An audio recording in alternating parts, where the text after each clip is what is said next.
Gente, vamos abrir a nossa Bíblia lá em Tiago, capítulo 1, por favor.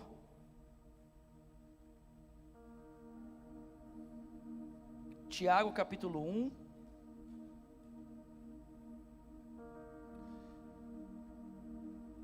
Eu quero terminar essa série que nós começamos há 2 semanas atrás, sobre tomarmos decisões segundo a vontade de Deus, conversando com você nessa noite sobre o seguinte tema: você precisa orar para saber a vontade de Deus. Diga para quem está do seu lado: você precisa orar para saber a vontade de Deus. Tiago capítulo 1, a partir do versículo de número 1, diz assim: Tiago, servo de Deus e do Senhor Jesus Cristo, as 12 tribos dispersas entre as nações, envio a vocês saudações. Irmãos, considerem motivo de grande alegria o fato de passarem por diversas provações, porque vocês sabem que a prova da sua fé produz perseverança, e a perseverança deve ter a sua ação completa, a fim de que vocês sejam maduros e íntegros, sem que falte a vocês coisa alguma. Tem alguém comigo aqui? E se algum de vocês tem falta de sabedoria, peça a Deus, que a todos dá livremente e de boa vontade, e será concedida. Peça, porém, com fé, sem duvidar, porque aquele que duvida é semelhante à onda do mar, que é levada e agitada pelo vento.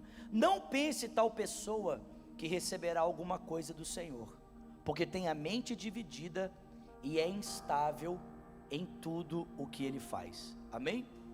Senhor, queremos ouvir a Tua voz mais uma vez através da Tua palavra. Por isso oramos, suplicando que o Senhor fale ao nosso coração. Oramos assim em nome de Jesus, e quem crê diz amém, amém. Gente, esse ano foi um ano bem diferente, sim ou não? Poderia dizer a palavra diferente para não dizer a palavra estranho, amém? Esse ano foi um ano muito diferente, para não dizer muito estranho. E talvez por causa do Covid, você nem se lembre de todos os fatos esquisitos que aconteceram esse ano e tornaram esse ano um ano bastante singular. Então eu quero lembrar você algumas coisas que aconteceram esse ano, antes de Covid, algumas até pós-Covid, para você perceber que além do Covid, muitas coisas estranhas aconteceram nesse ano, que eu não sei você, nós tínhamos a expectativa que fosse um ano bem diferente de como ele foi, sim ou não? Então, em primeiro lugar, você se lembra que no primeiro mês desse ano, no mês de janeiro, a Austrália enfrentou uma temporada de incêndios como nunca na sua história. Quantos se lembram disso aqui? Quem se lembra disso aqui? Há uma estimativa de que aproximadamente 1 bilhão de animais tenham morrido por causa do fogo. Vocês estão comigo? 1 bilhão, gente. 1 bilhão de animais vieram a morrer por causa desse fogo que aconteceu ali na Austrália. Poucos meses depois, o mundo se abalou com a notícia da morte de um jogador chamado Kobe Bryant. Um jogador novo, 41 anos, fazendo um translado aéreo num helicóptero juntamente com 9 pessoas. Esse helicóptero cai e ele vem a falecer. O mundo fica chocado. Agora, há poucos dias atrás, uma outra celebridade do esporte também chocou o mundo com a sua morte. Diego Maradona, com 60 anos, fez uma corrida, voltou para casa, deitou e dormiu, para nunca mais acordar, morreu. No Brasil, no meio da pandemia de coronavírus, o Brasil foi impactado com a notícia de uma nuvem de gafanhotos que estava sendo desviada por um vento e estava invadindo o sul do país, acabando com a plantação. Quem lembra disso aqui? Gente, esse ano foi bem esquisito, ou não? Depois a gente eu acho que todos nós aqui fomos impactados com essa notícia. Todo mundo aqui sofreu quando ficou sabendo da morte do ator que fez o Pantera Negra. Quem ficou triste com isso aqui? O cara, quem diria que aquele cara lutava contra um câncer em estado terminal, gravando filme? Quem diria isso? O mundo ficou chocado com essa notícia. Esse ano também a gente experimentou, a gente viu uma outra notícia que abalou muito o cenário mundial, um terremoto que atingiu a escala de 7,4 na cidade do México e destruiu grande parte da cidade. Quem lembra disso aqui? Tem gente que não está levantando a mão para nada, o pessoal só lembra do coronavírus. Mas tudo isso aqui aconteceu esse ano. Uma outra coisa muito interessante que aconteceu esse ano, inclusive alguns de nós foram lá para tentar ver isso, né? Lá em Cabo Canaveral, como é que fala? Para ver o lançamento do foguete SpaceX. Quem foi lá? Tadinho de nós, né? Nós somos muito inocentes, né? A gente achou que assistiu o lançamento do foguete assim, né? Eu aqui e o foguete ali. Tipo assim, 50 quilômetros de distância eu vi uma fumacinha subir. Pessoal, é o foguete. Sem contar que a gente quem foi nesse dia que você foi lá para ver o lançamento do foguete? Chegou lá, o tempo estava nublado, o foguete não subiu, você voltou para casa. Quem foi? Aconteceu esse ano. 4 astronautas que foram levados para uma base aérea espacial. Fazia, se eu não me engano, mais de 50 anos que isso não acontecia, alguma coisa assim. Esse ano também, o mundo foi estremecido, o mundo todo, dos seus 4 cantos, pelas manifestações do Black Lives Matter, quando aquele policial, George Zimmerman, ajoelhou em cima do pescoço de um negro americano, George Floyd, e esse negro então veio a falecer por esse ato de violência, e o país, né, a nação americana, e consequentemente outras nações, foram às ruas protestar. Vidas negras importam. Não se pode mais tratar uma pessoa de forma desigual por causa da cor da sua pele. O mundo foi abalado com isso. Pessoas no Brasil, Paris, todas as partes do mundo foram abaladas com essas manifestações. Tudo isso aconteceu esse ano. Nesse ano, Belo Horizonte e o estado de Minas Gerais recebeu a pior chuva dos últimos 100 anos. O estado quase foi alagado, a cidade de Belo Horizonte foi quase destruída por causa dessa chuva. Vocês estão comigo aqui, gente? Tudo isso aqui aconteceu esse ano, só esse ano. E eu não sei se vocês lembram, mas no dia 4 de agosto, aconteceu uma explosão em Beirute, mais de 2.000 toneladas de nitrato de amônia explodiram, vocês lembram disso? Levando 300.000 pessoas a ficarem sem suas casas, 150 mortos e 6.000 feridos, sem contar um negocinho chamado coronavírus. Tudo isso aqui aconteceu só em 2020, amém? Eu tenho uma notícia para você, o ano ainda não acabou. Então, nós temos pelo menos mais 27 dias para ver o que ainda pode acontecer. Mas, presta atenção, gente, é um cenário como esse que não ajuda a gente a tomar decisões. Por quê? Porque eu não sei se você percebe, mas viver é perigoso. Sim ou não? Quantos perceberam esse ano que viver é perigoso? Como diria aquele ditado, para morrer só basta estar vivo. Mas gente, presta atenção, viver é muito perigoso. E como nós não temos controle sobre as situações que estão à nossa volta, isso dificulta muito a tomada de decisões. Porque vamos ser sinceros, se você pudesse dominar o cenário à sua volta, você poderia tranquilamente saber que ao tomar essa decisão, as coisas se configurariam dessa forma, então você saberia os resultados e consequentemente, seria muito mais fácil para você decidir entre A ou B, sim ou não? Só que você não tem controle da vida. Você não tem controle dos fatos. Quantos de nós aqui esperávamos ficar esse ano trancado dentro de casa 2 meses, sem poder sair, sem poder fazer nada? Tomar decisões é difícil, por quê? Porque nós não temos controle dos fatos à nossa volta. Eu poderia dizer mais. Eu poderia dizer que você não tem apenas a falta de controle da realidade à sua volta. Você tem falta de controle até mesmo da sua própria vida. Você não pode controlar a sua vida. Sim ou não, gente? Quantos de nós aqui já ficamos surpreendidos com a forma como as coisas foram se configurando na nossa própria vida e a gente ficou desesperado?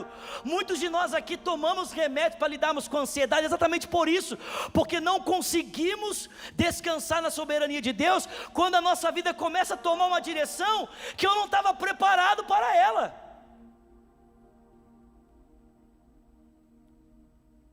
A falta de controle da realidade à nossa volta e a falta de controle com a nossa própria vida dificulta muito a tomada de decisão. Porque o que nós gostaríamos para tomarmos decisões é saber assim, se eu tomar essa decisão, como esse cenário vai se configurar? Nós fazemos possibilidades, mas nós não temos controle. Agora, eu li esse texto com vocês estão comigo aqui? Eu li esse texto com vocês aqui, por quê? Porque a vida para esses cristãos, a quem essa carta também foi escrita, também estava se configurando de uma forma que eles não esperavam. Esses cristãos estavam se dispersando, porque a realidade à volta deles e na vida deles também estava se configurando de uma maneira que eles não entendiam. Por quê? Porque eles receberam a graça de Deus e poder do Espírito para serem testemunhas do reino de Jesus. E quando eles começaram a testemunhar de Cristo e esperava que a realidade à volta deles refletisse esse governo e eles caminhassem em direção a uma realidade mais estável por causa do governo e da autoridade de Cristo, o que aconteceu é que, ao se levantarem para testemunhar sobre o senhorio de Jesus, ao invés da realidade à volta dele se tornar mais estável, ela se tornou mais instável.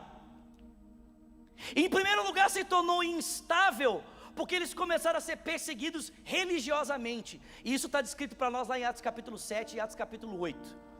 Em primeiro lugar, essas pessoas viram um membro da igreja ser apedrejado em praça pública aos olhos de todos. E aí, se não bastasse ver o apedrejamento desse irmão, que se chamava Estevão, essas pessoas viram um jovem com sangue nos olhos se levantar e começar a perseguir todo mundo, e esse jovem se chamava Paulo. E aí, quando Paulo se converte, esse pessoal pensa assim: poxa, agora nós vamos ter sossego, porque esse cara que estava protagonizando essa perseguição se converteu, então nós vamos ficar em paz. Aí sabe o que a Bíblia diz? Lá em Atos capítulo 11, a Bíblia fala que quando houve paz da perseguição religiosa, o mundo começou a passar por uma crise econômica. O Império Romano começou a ter fome. As pessoas não tinham mais recurso para comer. O império passou por uma crise sem precedentes. E aí, quando o pessoal pensou assim: poxa vida, nós temos paz religiosa, agora tem essa crise econômica, será que pode piorar? A situação piorou, porque a crise que antes da perseguição, que era de origem religiosa, se tornou uma perseguição de parte política. Em Atos capítulo 12, a Bíblia conta que Herodes, que dominava na região da Palestina, começou a perseguir os judeus, e inclusive nessa época, o pastor da igreja de Jerusalém, discípulo de Jesus Cristo, foi morto. E aí a perseguição agora, como era por parte do império, era tão mais intensa. Esses irmãos não podiam mais ficar onde eles estavam. Eles começaram a se dispersar, começaram a fugir. Agora imagina você, o mundo está em crise. Existe uma crise econômica que falta sustento para todo mundo. Você não tem mais segurança para permanecer onde você está, você tem que se deslocar, mas você não tem recurso para fazer isso. Será que isso gera desconforto? Será que isso gera um cenário à minha volta que não é favorável para que eu possa tomar decisões? Sim ou não, gente? E aí Tiago, vai escrever essa carta para dizer para eles: olha, presta atenção, eu sei que o cenário à volta de vocês não é favorável, eu sei que vocês estavam sofrendo perseguição religiosa, essa perseguição deu uma pausa e agora está intensificada de novo por parte do império. Eu sei que vocês estão passando problemas financeiros, vocês não têm recurso, mas entendam uma coisa: no meio dessa provação toda, Deus está usando essa oportunidade para forjar um pouco mais do caráter de Cristo em vocês, para que vocês sejam pessoas melhores. Mas ele não fala só isso, ele fala assim: e se vocês estão com dificuldade para tomarem decisões na vida de vocês num cenário como esse, o que ele diz para eles? Diz assim: vocês precisam orar.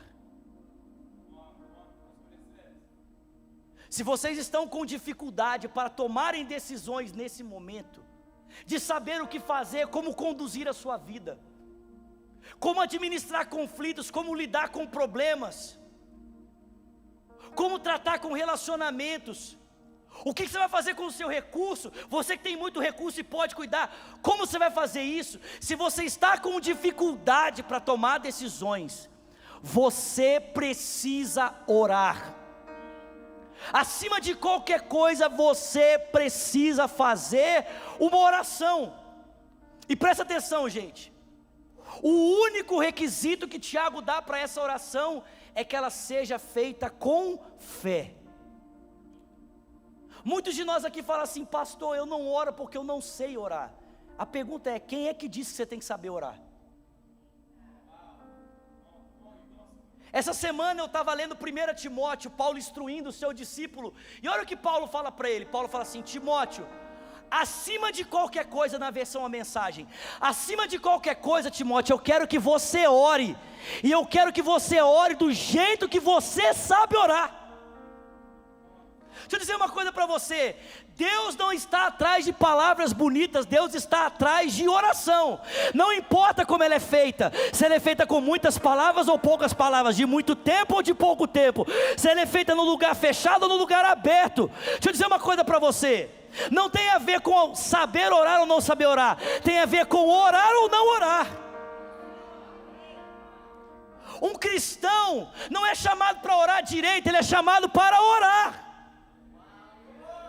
Nós somos chamados para orar. A única censura que o texto bíblico faz às nossas orações é quando a gente ora por motivos egoístas. Mas meu filho, se você está querendo sabedoria de Deus para tomar decisões, não importa se você está orando muito ou pouco, o importante é, você está orando, porque a única forma de você ter o que você precisa para tomar decisões num cenário como esse, é se você decidir dobrar o seu joelho ou ficar com ele sem dobrar, dizer para Deus: Deus, eu estou aqui porque eu quero ouvir o conselho do Senhor. Nós precisamos orar. Não tem que fazer um curso. Pastor, como que eu aprendo a orar? Vou dizer para você: orando. Vamos lá. Tem alguém comigo aqui? Zulato, como é que eu aprendo a orar? Vou dizer para você: método prático de como aprender a orar. Ore. A oração se aprende na oração. Deixa eu dizer uma coisa para você: a gente está precisando parar de falar de oração, e nós estamos precisando orar mais. A gente fala muito de orar, mas ora pouco. A gente fala de seminários bíblicos, né, para aprender o que é oração, mas a gente ora pouco. Deixa eu dizer uma coisa para você: mais do que aprender sobre oração, a sua vida vai mudar se você orar. Porque a sua vida não vai aprender, ela não vai mudar se você aprender sobre oração. A sua vida vai mudar se você dobrar os seus joelhos e orar, meu filho. Não é o quanto você sabe sobre oração que muda a sua vida, é o quanto você ora que muda a sua vida. O Tiago está falando: vocês querem saber? Vocês precisam orar. Eu dei muitos conselhos aqui, mas eu não podia terminar essa série sem esse que talvez seja o mais importante. Você precisa orar. E Tiago fala, ele só dá uma sugestão. Ele fala assim: ore pedindo sabedoria. Ele não fala assim, ore pedindo. Vocês estão comigo aqui, gente? Ele não fala assim, orem pedindo direção. Tem alguém comigo aqui? Tem alguém pegando isso aqui? Ele não fala assim, orem pedindo direção. As coisas não estão se configurando como você imaginava. Você está num contexto que não favorece a tomada de decisões. Tiago não diz assim, ore pedindo a Deus direção. Ele não diz isso. Ele diz assim, você está num contexto que não favorece a tomada de decisão. Existe causa à sua volta, falta de provisão. As coisas estão se configurando como você não imaginaria, ou talvez melhor do que você imaginaria. Não interessa. Você precisa entender uma coisa, ao invés de orar a Deus pedindo a Ele direção, ore a Deus pedindo sabedoria. Porque deixa eu dizer uma coisa para você, tem muita gente aqui que percebe a necessidade de sabedoria para tomar decisão quando tudo não vai muito bem, mas quando as coisas estão indo muito bem, ele acha que pode tomar decisões a partir do cenário que está à volta dele. Deixa eu dizer uma coisa para você, não importa se o cenário é favorável ou desfavorável, você tem que entender que você não foi chamado para andar pela configuração da realidade à sua volta, mas foi chamado para andar segundo a sabedoria que Deus colocou no seu coração.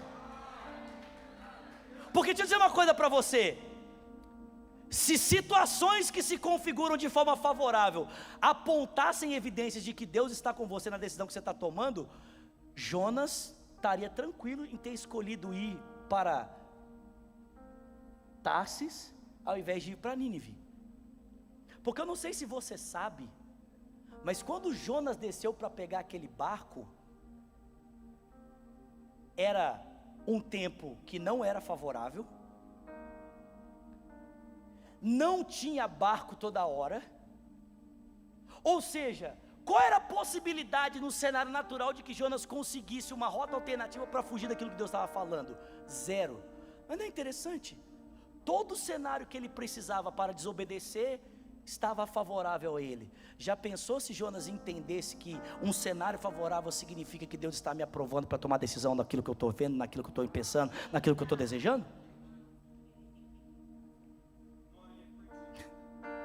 Aí ele entra no barco, está dando tudo certo, até que Deus lembra ele que a rota dele não é conforme ele acha, mas conforme Deus diz. Você precisa orar pedindo sabedoria. Deus, eu quero sabedoria. Eu não tenho controle sobre as situações. Aliás, eu não tenho controle nem da minha vida. No capítulo 4 dessa carta, Tiago fala que nós não devemos ser presunçosos fazendo planos dizendo, vai ser assim, vai ser desse jeito, sem levar em consideração que Deus está no governo. Tiago fala, quando você for fazer plano, diga, se Deus permitir, ou se Deus quiser, vai acontecer assim. Deus, eu não sei como as coisas vão se configurar. Eu não sei se esse é o melhor cenário para fazer esse investimento, ou não sei se esse é o melhor cenário para começar esse curso. Deus, eu não sei se a melhor decisão é voltar para o Brasil ou permanecer aqui. Eu não sei como as coisas vão se configurar.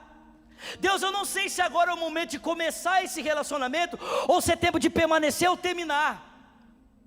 Porque eu não tenho domínio das coisas, eu não tenho domínio da minha vida, mas eu estou aqui diante do Senhor, pedindo ao Senhor, me dê sabedoria para que eu possa tomar decisões.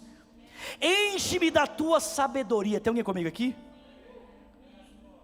E o que essa sabedoria que vem de Deus vai produzir em mim e em você? Quais os conselhos que essa sabedoria vai trazer ao coração quando eu e você oramos por Deus, não pedindo direções, mas pedindo sabedoria para tomar decisões? Em primeiro lugar, a sabedoria de Deus vai nos ajudar a perceber se o que nós estamos fazendo é lícito ou não.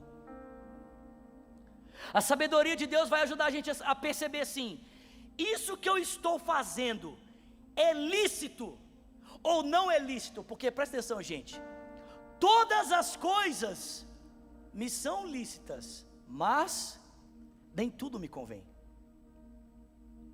Não é necessariamente porque você está tomando a decisão por algo lícito, que isso necessariamente convém a você nesse tempo. A sabedoria de Deus nos ajuda a perceber, isso aqui é lícito? É lícito tomar essa decisão agora, dessa forma, nesse cenário. Tem alguém comigo aqui? Segundo, a sabedoria de Deus, através da oração, vai nos ajudar a perceber: isso aqui é edificante? Isso aqui coopera para a minha edificação e para a edificação das outras pessoas? Ao tomar essa decisão, eu serei edificado em Cristo e outras pessoas serão edificadas em Cristo? Está todo mundo comigo aqui?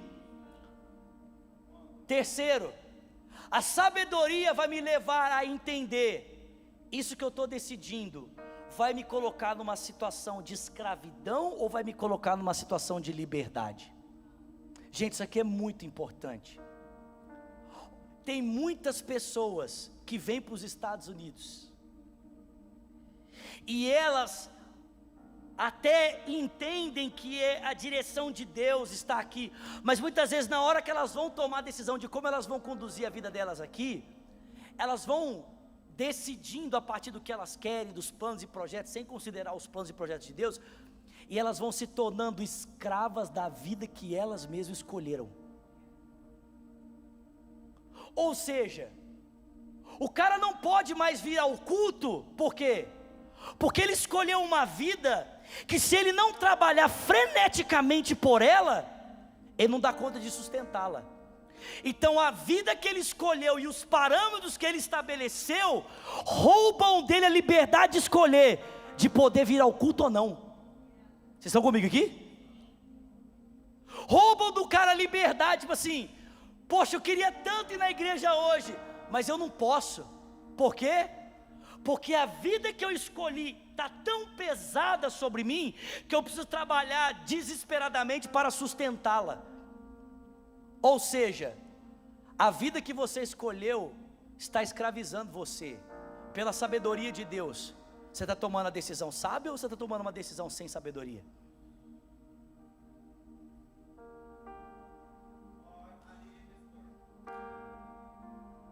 Relacionamento, gente, relacionamentos afetivos que começam a se tornar relacionamentos, na verdade, abusivos. Não tem nada de afetivo. Não pode fazer nada sem o outro. Os dois são namorados, não é nem casado. Mas o namoro se configura de uma forma que parece que um é dono do outro.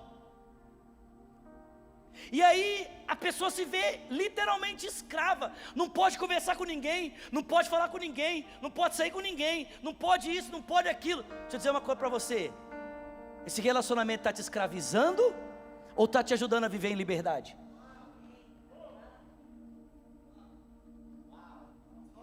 Está ajudando você a viver uma vida mais livre? Esse relacionamento te conecta com outras pessoas, edifica você. Presta atenção, gente, eu não estou falando de vocês não terem compromisso com o outro, mas uma coisa é você ter compromisso com alguém, e outra coisa é você se sentir um objeto dessa pessoa. Que você não pode dar um passo para o lado assim: o que você está fazendo? Onde você está? Você é escravo. Você, tem alguém comigo aqui? Você é um escravo. E presta atenção, gente, escuta aqui. Não é só a pessoa, presta atenção, não é só a pessoa que está debaixo desse jugo que é escravo. O que está fazendo isso é escravo também, sabe por quê? Porque se ele não fizer isso, ele não tem paz. Ele não consegue ter tranquilidade. Então ele tem que ficar controlando a pessoa. Ele tem que ficar assim, ele não consegue dormir. Eu fui assim.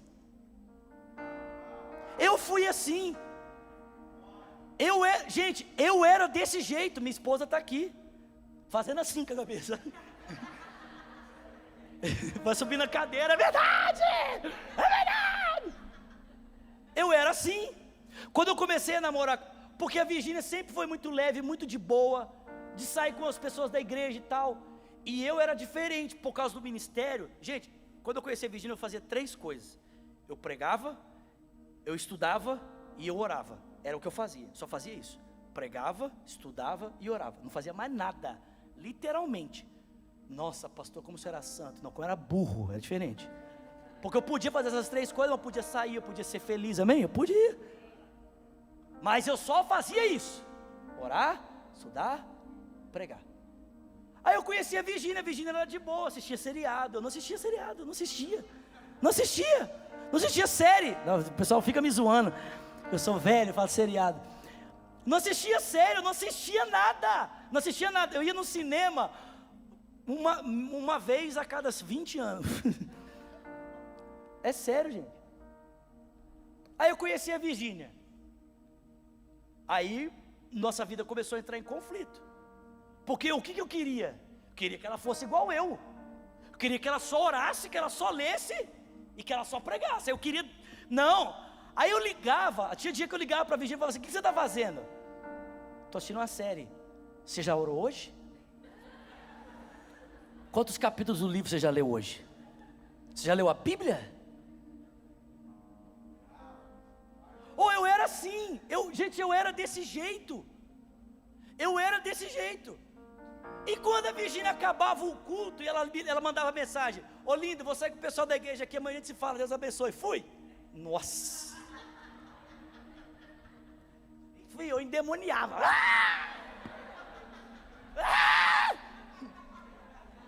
Teve um dia, sério, e a Virgínia é boazinha demais. Teve um dia que eu infernizei tanto a vida dela, mas tanto, eu infernizei tanto. A Virgínia estava num restaurante com pessoas que hoje são nossos melhores amigos. Mas eu infernizei tanto, gente, vocês não estão entendendo. A Virgínia levantou, ela estava de carona com esse pessoal, o pessoal ia deixar ela em casa. Ela levantou, segurou as lágrimas, gente, eu era o opressor. Eu ia falar o Satanás, mas é muito forte, né? Eu era o opressor. Ela levantou, segurou as lágrimas, pediu um Uber e foi embora para casa, aos prantos. E aos prantos ela chegou e me ligou, porque se ela não me ligasse, eu ia fazer o inferno a noite inteira. Sabe o que resultou nisso? Um término de relacionamento. Porque chegou num ponto que ela não aguentava mais. E eu também não aguentava, porque era ruim para ela, mas era ruim para mim também. Porque eu queria escravizar ela por causa do meu medo, da minha insegurança, o meu problema, o problema era comigo. Aí eu pensava assim: não, se eu segurasse...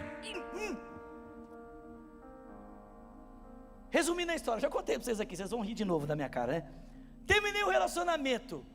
Uma semana depois, esse é o mal dessa desgraça do Instagram, se eu não tivesse essa praga, né? Entrei no Instagram da Virgínia, ela estava andando de patins, feliz da vida, curtindo a vida dela, e eu estava em depressão, morrendo. É verdade, estou falando sério. Um mês depois, eu liguei para ela e falei assim: eu sei que eu preciso mudar, eu vou procurar ajuda, mas eu sou doido demais com você para viver sem você, eu quero casar com você. Uhul nada, ela falou assim: casal caramba, você é louco, filho, vai se tratar depois nas conversas. Foi isso que ela falou. Vocês, aqui ó, banana para você. Ela sabia o que era estar no presídio. Eu tinha feito a vida dela um caos. Presta atenção, gente. A sabedoria de Deus vai te dar essa consciência. Eu estou escolhendo por algo que eu vou ter condição de viver isso aqui, ou eu vou me tornar escravo dessa decisão que eu estou tomando. Eu vou controlar isso aqui, ou isso aqui vai me controlar? Exemplo, quero comprar alguma coisa. A compra desse bem vai tornar você escravo dele? Ou vai ser algo que você vai utilizar de forma saudável e até servir outras pessoas? A sabedoria vai dar a você esse discernimento. Tem alguém comigo aqui? A sabedoria, preste atenção. A sabedoria vai ajudar você a perceber: é útil para outras pessoas? Essa decisão que eu estou tomando, ela tem utilidade para os outros irmãos? Ela vai favorecer a minha família, vai favorecer os meus pais, vai favorecer os outros cristãos com quem eu convivo? Não pode ser só bom para mim, precisa servir outras pessoas. E por último, essa decisão vai glorificar o nome de Deus. Quando você ora dizendo: Deus, me dá sabedoria para tomar decisões. Eu não estou pedindo a direção. Se o Senhor quiser me dar a direção, amém, eu recebo a direção. Se Deus não me fala claramente o que eu quero fazer, o que eu devo fazer, eu sou livre para fazer o que eu acho que é certo, a partir da sua palavra. Deus, eu estou aqui orando. Se o Senhor quiser me dar a direção, o Senhor vai me dar. Mas se o Senhor não me der a direção clara, o que eu preciso é de sabedoria. Sabedoria para perceber, Senhor, se o que eu estou fazendo é lícito, se o que eu estou fazendo edifica, se o que eu estou fazendo não escraviza, se o que eu estou fazendo é útil para os outros, e se aquilo que eu estou fazendo glorifica o Teu nome. Porque se não glorificar o Teu nome, se me escravizar, se não for útil para os outros, se não edificar e não for lícito, eu prefiro não fazer nada e permanecer onde eu estou e glorificar o nome do Senhor. Amém, gente? Cara, gente, se nós fizermos isso, pode ser que em algum momento a gente tome uma decisão errada, mas, preste atenção, as decisões erradas serão periódicas, espaçadas, e não uma decisão errada atrás da outra. Exemplo: já deu de você pular de um relacionamento para o outro, não deu não?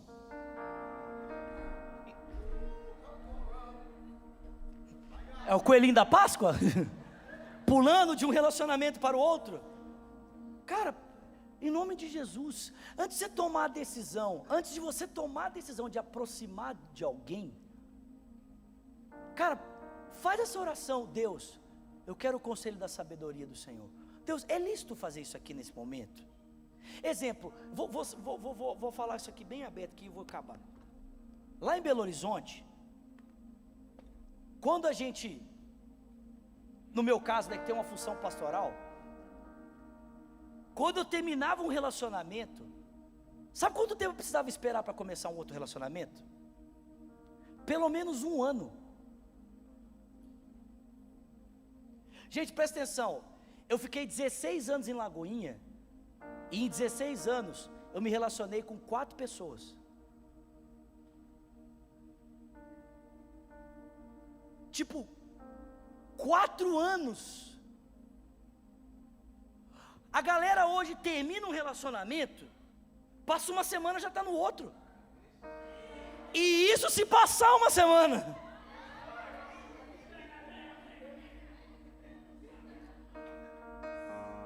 Meninas, vocês estão aqui, meninas? Cadê as meninas aqui? Só as meninas, levanta a mão, meninas, levanta a mão. Presta atenção. Vocês estão aqui, meninas? Na internet vocês estão aí? Escuta o que eu vou te falar. Camarada chegou para você: não, tá aqui, aquela coisa que. Então assim, como é que é? Primeira pergunta: faz quanto tempo que você teve o último relacionamento? Primeira pergunta. Tem mais ou menos 1 mês. Pula fora, ele está usando você para tapar o buraco dele. Pula fora. Ele não teve nem tempo para, presta atenção, ele não teve nem tempo para pensar nos erros que ele cometeu no último relacionamento. O que garante que ele vai acertar com você? Que garante?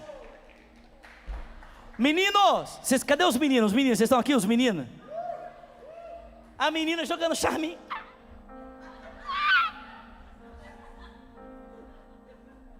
Eu sei lá, né? Brilhando o zoinho. Respira fundo. Pergunta para ela: quando foi que você terminou o último relacionamento?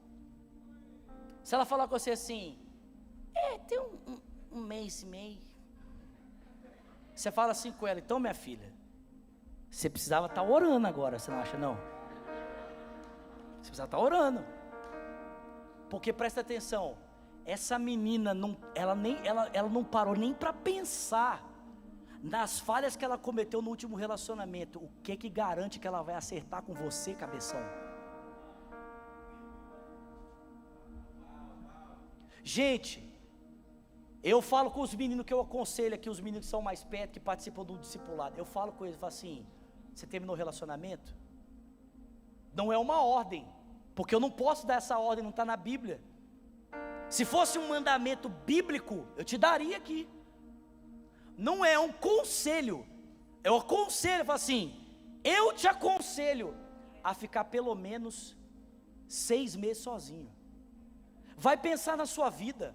Vai pensar nos erros que você cometeu, nos valores que você considerava que eram tão importantes e você colocou de lado só para agradar essa pessoa. O tanto que você negociou o seu relacionamento com Deus para satisfazer o outro. Vai pensar nessas coisas, vai considerar os seus erros, porque se você fizer isso, eu te garanto, quando o próximo relacionamento começar, e vai começar, amém? Mas só daqui 6 meses, ou 1 ano pelo menos. Quando o próximo relacionamento começar, você vai ser uma pessoa diferente. Sabe qual que é o problema? Sabe qual que é o problema? Escuta, vou terminar aqui. Sabe qual que é o problema? Escuta isso aqui. Sabe qual que é o problema desse comportamento de ficar pulando de relacionamento em relacionamento? Vou dizer para você. É que você cria um hábito, você cria um padrão. E aí você nem percebe que em todos os relacionamentos que você entra, você age do mesmo jeito, no mesmo padrão. Por quê? Porque você está criando esse hábito. Você entra em um, age do mesmo jeito. Entra no outro, age do mesmo jeito. Entra no outro, age do mesmo jeito. Você está criando um padrão. Você está criando um hábito. Você nem pensa, fala assim: pastor, eu não acredito que eu estou errando de novo do mesmo jeito. Claro, meu filho. Claro que você está errando do mesmo jeito. Você parou para pensar nos seus erros? Você parou para analisar os valores que você constrói relacionamentos? Você parou para analisar os parâmetros de Deus? O que realmente importa para você escolher alguém? Se você não fez isso, você vai continuar escolhendo pelos mesmos valores, pelos mesmos parâmetros, pelos mesmos princípios, continuando quebrando a cara. E lá na frente, infelizmente, você vai fazer como muitos cristãos que eu conheço, que são casados, mas são frustrados no seu casamento. Sabe por quê? Porque no desespero tomaram uma decisão errada e agora estão lidando com as consequências de uma má decisão. Vão ter que aprender a santificar o casamento da pior forma possível. Porque deixa eu dizer uma coisa para você: não importa se você escolheu bem ou escolheu mal, o destino de Deus para o seu casamento é o mesmo, é a santificação. Quem escolhe bem tem uma santificação mais fácil. Exemplo, eu escolhi bem. A santificação do meu casamento é muito mais fácil do que alguém que de repente se percebeu dentro de um casamento e fala assim: mano, o que é que eu fiz? Mas o destino é o mesmo. O destino é a santificação. Então ora pedindo sabedoria. Uma vez eu ouvi essa frase e eu guardei ela comigo. Jesus se preparou 30 anos para ter 3 anos de ministério. Ou seja, o tempo que ele gastou investindo no preparo deu a ele graça e favor para que em 3 anos ele fizesse o que pessoas não conseguiram fazer numa vida inteira.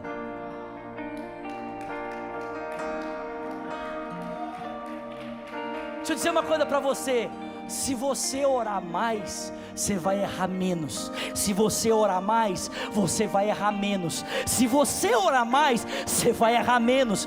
Se você orar mais, você vai errar menos.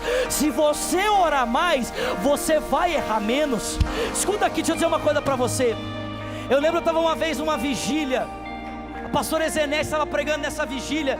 Ela falou assim para mim, ela falou assim: Zulato, o dia que você encontrar uma menina que falar para você que prefere ir para uma vigília de oração do que para o cinema, casa com ela, porque essa menina está mais preocupada com o coração de Deus do que com o entretenimento desse mundo. Deixa eu dizer uma coisa para você, de todo o meu coração, mano, ir para o cinema todo mundo vai, ir para o McDonald's todo mundo vai. Vocês estão comigo aqui? Ir para o parque todo mundo vai. Zulato é pecado ir para o parque? Não é pecado. Ir para o McDonald's é pecado? Não é pecado. Mas a diferença é que enquanto muitos estão nesse fluxo, alguns poucos estão abrindo mão desse fluxo para dobrar o joelho e dizer: Deus, eu quero a tua sabedoria para a minha vida. Eu não quero perder tempo. Eu não quero tomar decisões que não cooperam com a tua glória. Eu prefiro ficar aqui no meu quarto buscando o teu conselho. É melhor 30 anos no quarto e fazer 3, o que nego não faz a vida inteira, do que gastar uma vida inteira em algo que não vai valer a pena.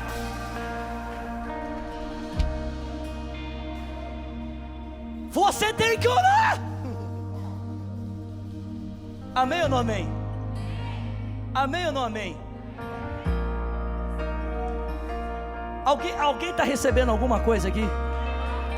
O que nós vamos fazer agora? Nós vamos orar. Fique de pé no seu lugar. Nós vamos orar. Nós vamos orar.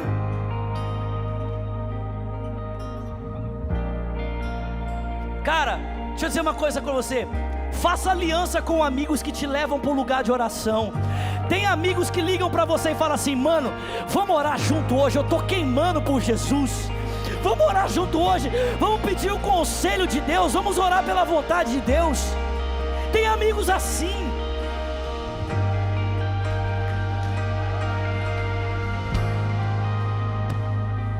Eita glória!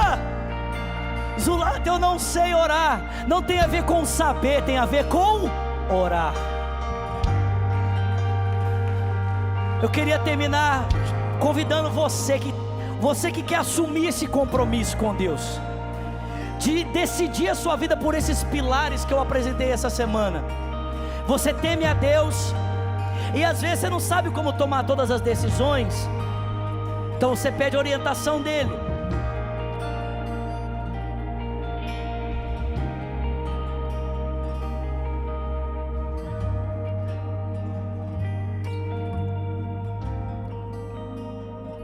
Mas no final das contas, o que Deus quer é que você perceba que existem parâmetros claros que Ele estabeleceu na palavra, para que você tenha decisões sensatas.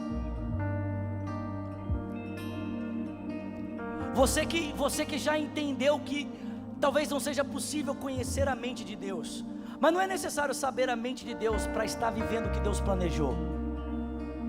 Basta você entender os parâmetros da palavra e aprender a decidir conforme ela nos ensina. E você que quer viver uma vida de oração, para buscar sabedoria, não pode dizer assim: Deus me mostra se é ali ou aqui, ou Deus me dá sabedoria, porque eu quero decidir bem, seja aqui, seja ali.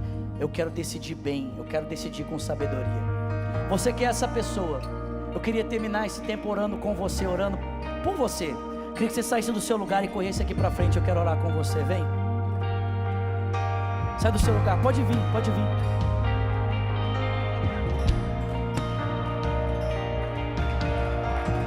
Glória a Deus. Vem mesmo, vem. Na minha opinião, eu acho que tinha que vir todo mundo, porque todos nós precisamos disso. Todos nós.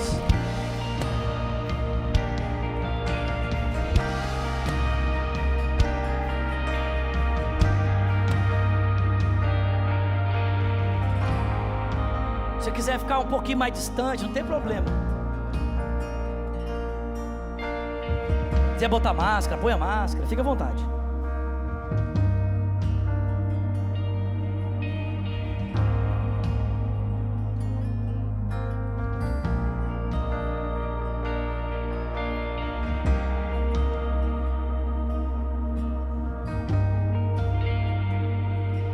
Feche os seus olhos. Tem a ver com orar. O que é orar? Orar é conversar com Deus. Você tem que crer que Ele existe. Você tem que crer que Ele é galardoador quando você busca Ele.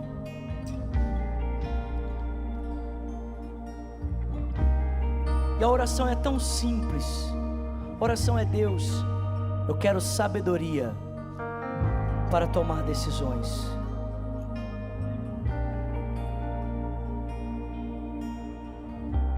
Senhor, obrigado por essa série. A gente termina esse tempo aqui hoje muito feliz, muito satisfeito.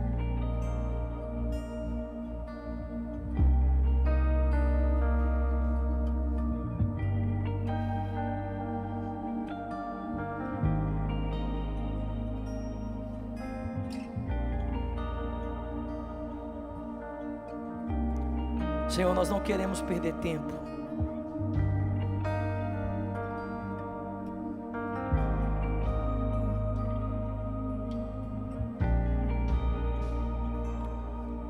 queremos tomar decisões sensatas.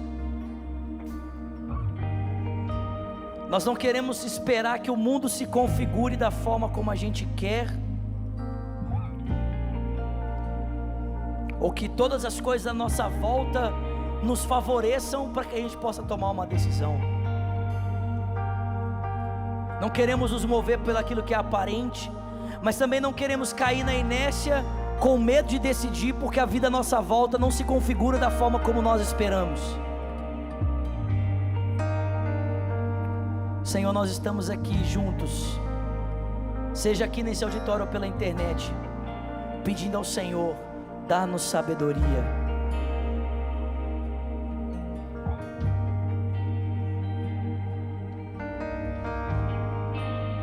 Ensina a gente a perceber o que é lícito, o que edifica.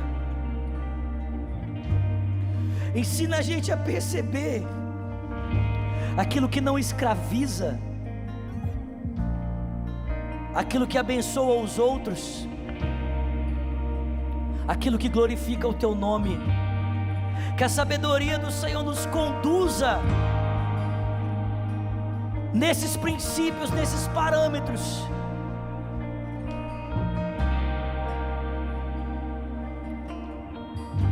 Que a gente gaste tempo buscando entender o conselho do Senhor. Pai, leva-nos a ficar mais tempo aos Teus pés, para entendermos os Teus conselhos.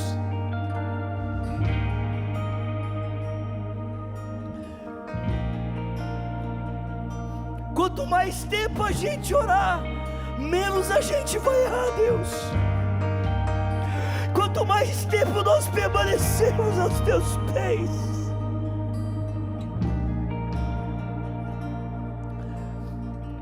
menos nós dependeremos dos cenários à nossa volta para tomarmos decisões, e mais andaremos pelo conselho do Senhor. Então dá-nos sabedoria. Dê sabedoria aos meus irmãos que estão aqui, dê sabedoria a esses que estão assistindo a gente online, aqueles que vão assistir ainda essa mensagem. Senhor, nós rogamos por sabedoria sobre a Tua igreja, rogamos por sabedoria sobre os jovens dessa igreja, rogamos por sabedoria sobre o rebanho de Lagoinha que se espalha sobre a América, sobre o Brasil, nas tomadas de decisões, na elaboração dos planos e projetos para esse ano que chega. Oramos por sabedoria, oramos por sabedoria por aqueles que nos acompanham de outras comunidades, de outras igrejas locais. Oramos por sabedoria, que seja um ano em que o Teu povo seja movido pelo conselho do Senhor, pela sabedoria que vem do alto, não a sabedoria desse mundo que é pagã, que é demoníaca, mas a sabedoria que vem do alto, o temor do Senhor, que é o princípio da sabedoria. Governe a nossa mente, o nosso coração, a nossa capacidade de tomar decisões. Faça isso, Senhor. Faça isso, Deus.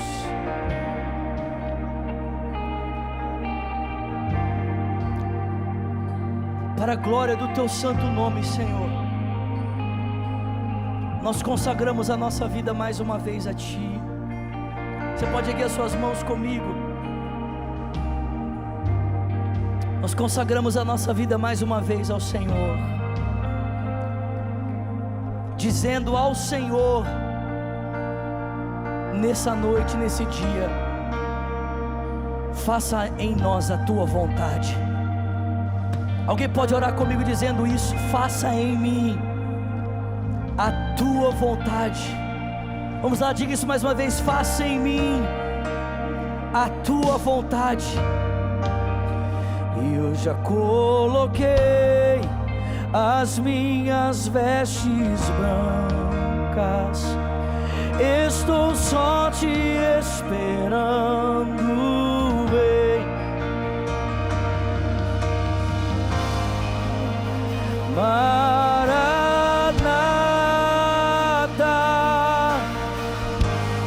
mais uma vez, eu já coloquei. Levante as suas mãos e diga isso: eu já coloquei.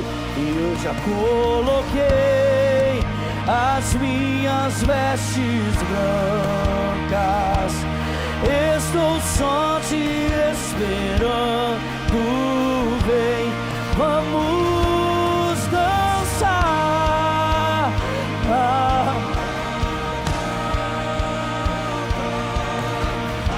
Diga isso, hype.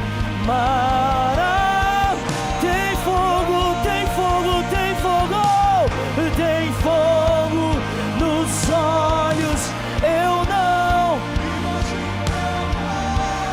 que era lindo assim. O meu noivo esperado.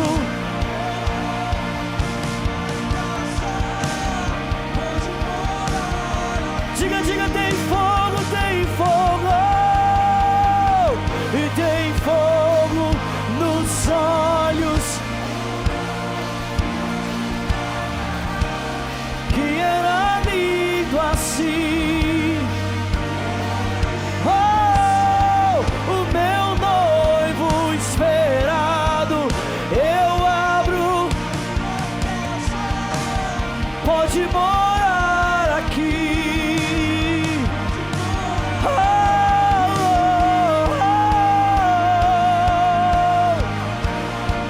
Faz a tua vontade. Faz a tua vontade, Senhor. Oh, queremos viver no teu conselho. Queremos viver na tua sabedoria. Yeah. Vem, Senhor, vem, Senhor. Oh, eu já coloquei as minhas vestes brancas.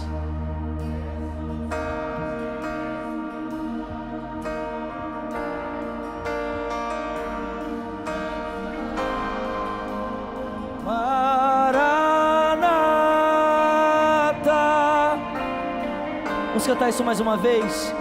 Para nós encerrarmos, levante as suas mãos e diga: eu já coloquei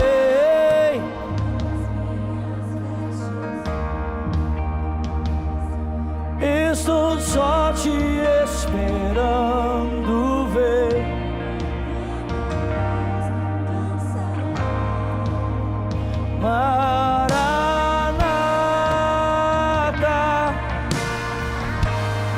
Mais uma vez, eu já coloquei, diga, diga, diga isso a Ele. E eu já coloquei, estou te esperando.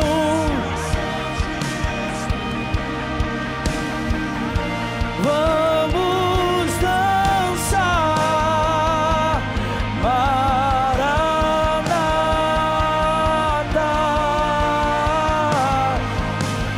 Maranata.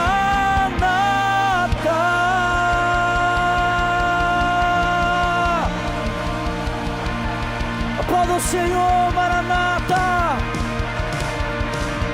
Oh, Jesus.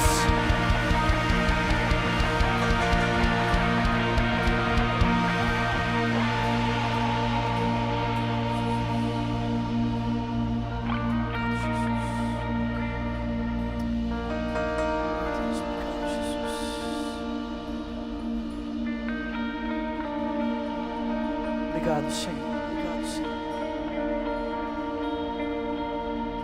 Obrigado, Senhor. Que a graça do nosso Senhor Jesus Cristo, o amor de Deus Pai, a comunhão e o consolo que vem do Espírito seja com o povo de Deus aqui e espalhado em toda a terra, desde agora e para sempre. Quem crê, diga amém. Você pode aplaudir o Senhor. Obrigado, Senhor, obrigado.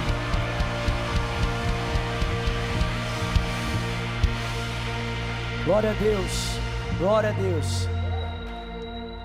Sexta que vem, Hype Experience, amém? Bota aí. Bota aí para nós o negócio aí, a arte. Aleluia, amém. Isso.